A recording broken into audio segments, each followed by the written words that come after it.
You are listening to Christian Audio's production of The Root of the Righteous by A.W. Tozer. This book is read by Tom Parks. This audio recording was produced in 2016 by Christian Audio, which owns the copyright. No portion of this recording may be reproduced for any reason without prior written consent from Christian Audio. This edition issued by contractual arrangement with Moody. Originally published in English as The Root of the Righteous, copyright 2015 by A.W. Tozer. All rights reserved. Please visit christianaudio.com, facebook.com/christianaudio, or twitter.com/christianaudio to offer your impressions of this work and to explore additional titles. Preface.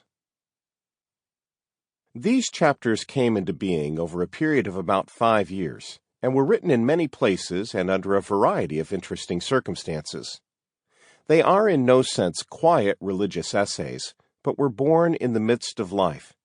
And while they have, as I hope, heaven in full view, they are never too far removed from the rough world where the children of God struggle and work and pray. The favorable reception given these chapters when they first appeared as editorials in the Alliance Weekly led to their publication in this more permanent form. A.W. Tozer. Chapter 1. The Root of the Righteous. One marked difference between the faith of our fathers as conceived by the fathers and the same faith as understood and lived by their children is that the fathers were concerned with the root of the matter, while their present-day descendants seem concerned only with the fruit. This appears in our attitude toward certain great Christian souls whose names are honored among the churches, as, for instance, Augustine and Bernard in earlier times, or Luther and Wesley in times more recent. Today, we write the biographies as such of these and celebrate their fruit, but the tendency is to ignore the root out of which the fruit sprang. The root of the righteous yieldeth fruit, said the wise man in the Proverbs, chapter 12, verse 12. Our fathers looked well to the root of the tree, and were willing to wait with patience for the fruit to appear. We demand the fruit immediately, even though the root may be weak and knobby or missing altogether. Impatient Christians today explain away the simple beliefs of the saints of other days and smile off their serious-minded approach to God and sacred things. They were victims of their own limited religious outlook, but great and sturdy souls withal who managed to achieve a satisfying spiritual experience and do a lot of good in the world in spite of their handicaps.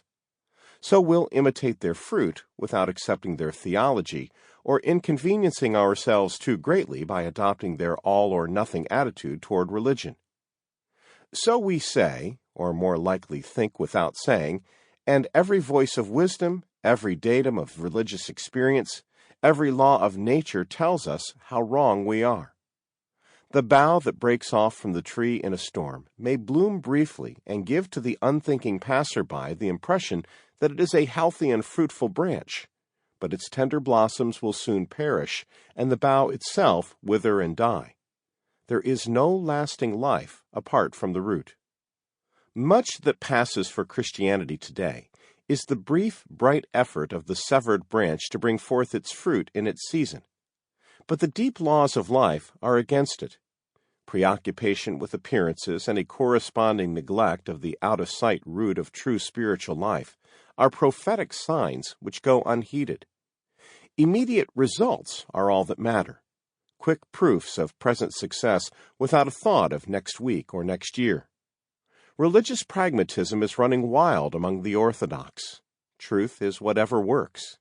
If it gets results, it is good. There is but one test for the religious leader: success. Everything is forgiven him, except failure. A tree can weather almost any storm if its root is sound.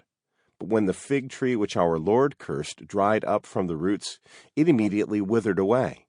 Mark chapter 11, verses 20 through 21. A church that is soundly rooted cannot be destroyed, but nothing can save a church whose root is dried up.